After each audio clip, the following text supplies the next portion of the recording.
Welcome to our Winner's Circle segment, everybody. Our guest is a Bassmaster Elite Series pro since 2018. He's got 4 top 10 finishes in tour level events. He's been the model of consistency in his time as a pro, cashing checks in 25 out of 40 events. Now he's got a big blue trophy because he won the Elite Series event at St. Clair just very recently. Bill Weidler, welcome to the show. Thanks for being with us today. Yeah, thank you guys for having me. Okay, so first of all, that was about as intense a bass tournament as I can remember. Now, the folks at ESPN, they do a really good job of editing, or the BASS editors, I should give them the credit. But the BASS editors do a great job of putting that show together. Did you have any idea it was as close as it was? I had no idea. You know, we can't access Bass Track, which is what everybody gets to see as the event goes on, until we check in. So throughout the event, I would look at Bass Track once I checked in, but on the final day, ironically, I didn't look at it. I didn't want to know. So I had no idea until John Cox weighed in that I had won. Well, you had to think you had, or was leading it for that. You had to think you had a pretty good day, though, right? Yeah, you know, I mean, but the guys were really catching them, and I thought that I really needed about 25 or 26 pounds. Really, the clue that made me feel like I might be a little bit higher up the leaderboard was Mark Zona was in his boat right near me. And I was like, well, I don't know what Zona was doing over here, but it never made me feel like I was like in the top. I thought he may just have been coming out of the river from following John, or, you know, just moving around the lake. So I didn't put 2 and 2 together. But I did notice they were coming to me live quite a bit. And then Zona showed up, and I was like, well, maybe I've moved up in the top 3 or so. But really, I never felt that I had moved up in the top of the leaderboard. That's so amazing. I mean, what a contrast in the various tours that we cover. You know, the MLF, those guys know by the second what's going on. You're kind of fishing by feel out there. It's just a testament to a lot of good different tournament formats. I love them all myself. I think they're all good. So I was going to say, kind of the rule is when Mark Zona comes out and finds you on the water out there, it usually means something's going on. But you thought maybe he was on his way back from talking to John Cox. Yeah, because I was right outside what they call the North Channel in Anchor Bay, and that's just a big arm that feeds the river. So I thought he may have just come through the river. I was sitting right there, so he stopped to look, and then he went on about his way. So I really didn't think much about it. That's so awesome.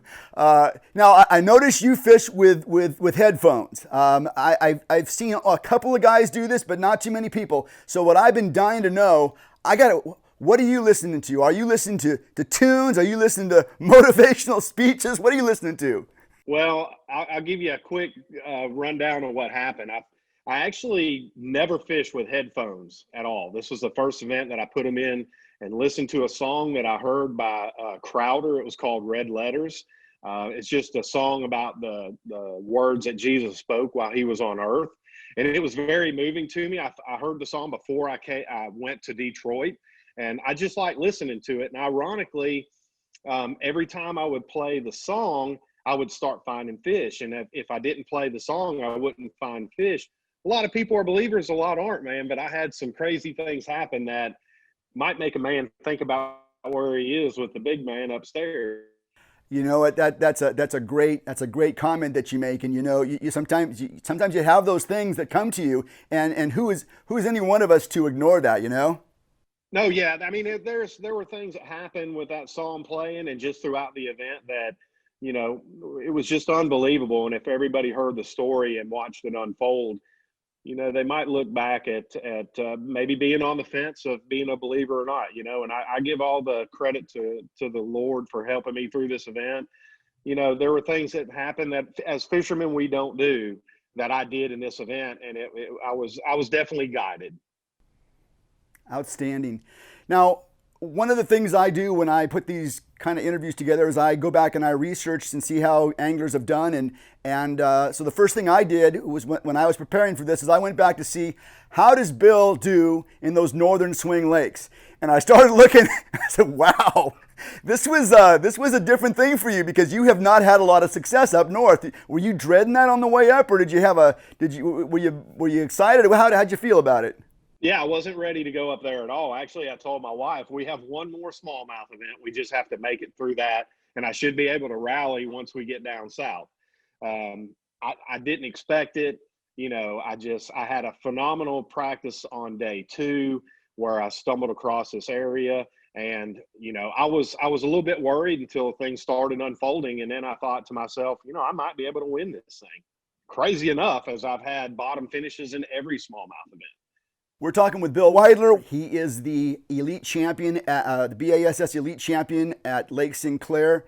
And Bill, in the old days at St. Clair, guys would make long runs to try to find largemouth populations. I got a sense that wasn't going on at all because nobody in the top 10 was targeting largemouth. Become a That's big right. smallmouth fisherman. Yeah, and I looked at largemouth when I first got to St. Clair, and then I went up in the river. I looked at shallows. I looked at a bunch of things, and I knew it wasn't going to play. So I just had to bite the bullet and go fish for smallmouth. And again, it wasn't until day 2 that I started figuring something out. Day 1, I was convinced I was going to have to fish for some largemouth just to try to do good. And I had just seen an event. I think it was FLW had just had an event up there where there was a guy who finished in the top 10 fishing for largemouth. So I was like, okay, maybe I can get this done up there. But I fished for smallmouth the whole time. Well, techniques and the actual baits that you use, this is what everybody wants to know. This winner's circle segment that we do, that's the first thing everybody wants to know is what kind of techniques, what lures did they use? So go ahead and give us the rundown, be specific, tell us everything. Yeah, I was using a Temple Fork Outfitter 7.6 medium light rod. It's a walleye rod, and I do use that rod just because the smallmouth fight so hard. You need that cushion between the reel and the fish, because I was also switched to 6-pound line and found that I was getting better bites on that lighter line. A 3/8 ounce drop shot weight, fishing a 12-inch leader on a drop shot with a number 1 Aki Light owner hook and a 0Z2 Junior by Strike King in the gray glimmer shad. That was what I used primarily the whole time. I caught one fish that I caught came on that one bait. In that lake particularly, I was fishing in 13 to 15 foot of water on hard grass lines, and I was in a big clear area which had sand and scattered grass, and those fish were roaming in there. I was just going to say, Lake Sinclair is known for its like endless grass beds, and when I see not only yourself but I see where the other guys are fishing, it's just out there, and what causes the fish to be on a spot that you found? This is how many miles offshore were you? Were you? I was probably 1.5 miles offshore. I was right in the center of Anchor Bay, more towards the back of it, but still, if you look at Anchor Bay on the map and you look at where the North Channel comes out, I was directly out from the North Channel about 1 mile.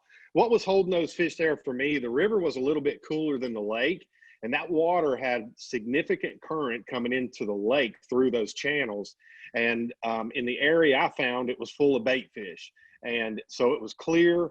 The fish were roaming, looking for bait. And there was also a substantial amount of current moving through there and a little bit cooler temperature. And I think those combinations is what was the winning recipe for that spot. About how deep? We're between 14 and 15 feet. Okay. So it's not like it's like majorly deep. You can probably see the bottom in some of those places, right? Yeah, on a good sunny day, yes. Okay. All right.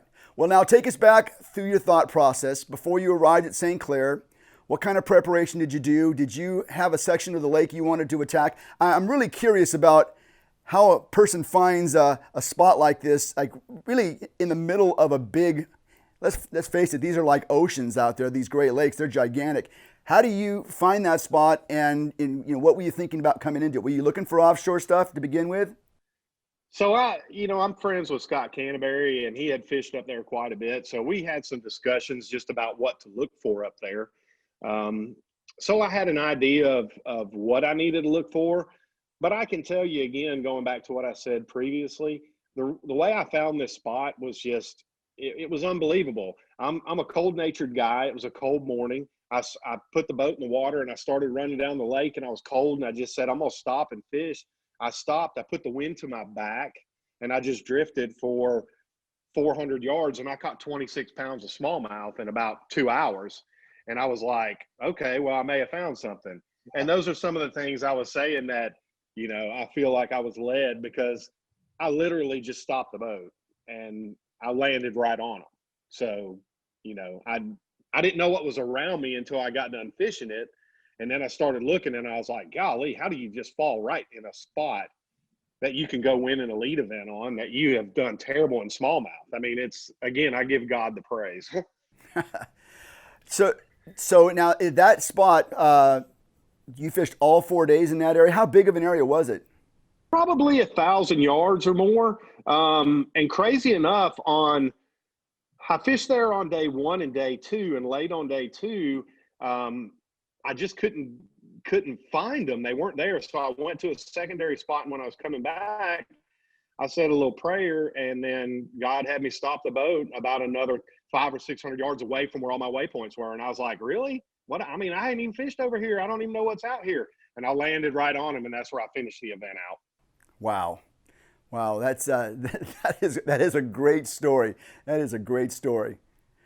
We are speaking with Elite Series Pro Bill Weidler, and he is the champion at Lake Sinclair. Bill, this tournament had to be a roller coaster for you. I think just about any lake in the country, if you can weigh 20 pounds in, you're doing pretty good. Your first day, you come in with a 20.8, I believe, and you look up at the leaderboard, and you're in 17th place. Yeah, I mean, I was a little shocked, but I really wasn't, because I knew they caught him out there when the AOY championship was there. And I backed it up with 20 pounds, 8 ounces the second day.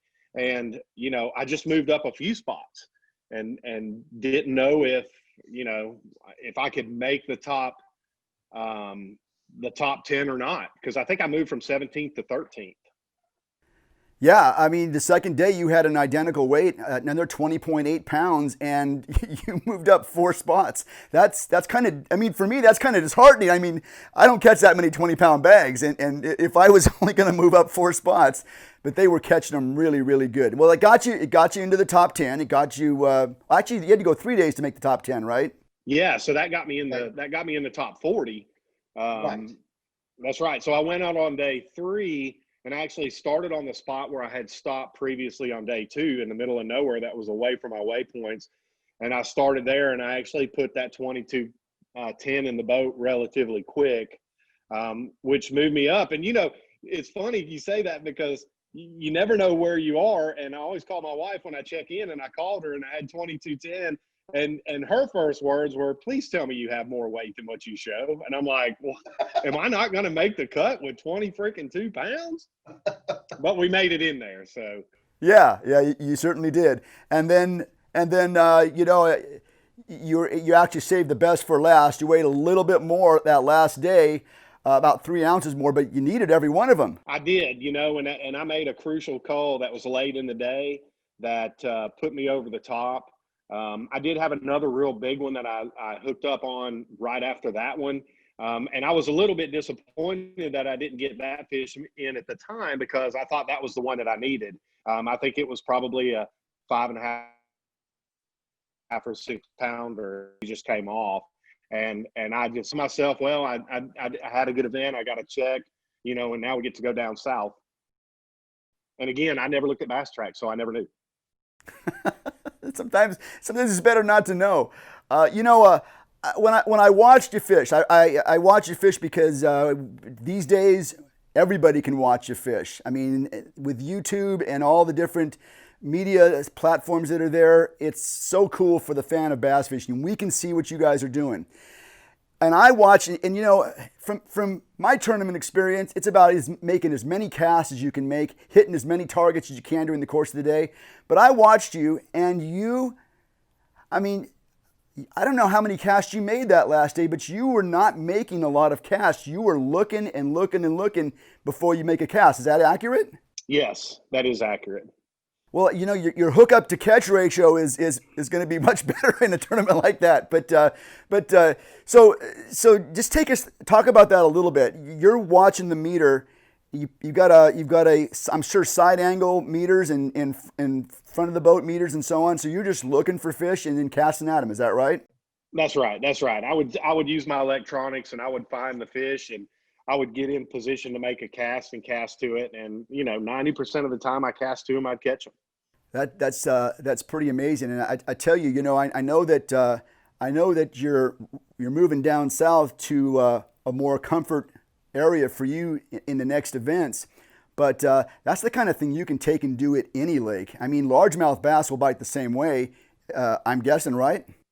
Yeah, I mean, I think really the water clarity up north really helps that because you can throw 5 or 6 feet to the side of one of those fish and they'll see it and come get it. So, it makes it a little more difficult down south, but I have seen the fish moving around and spotted them on the electronics and pitched right to them and caught them. So yes, you can do the same thing. I mean, I guess what I'm saying is that you're kind of down from the cut. I mean, the top 40 cut to make the classic, you're a ways off. I want to say something like 70th or something like that. But these next events, you could be right there. You're fishing your comfort, and I think now, maybe even applying what you did with the smallmouth, I think you could be right in every single event.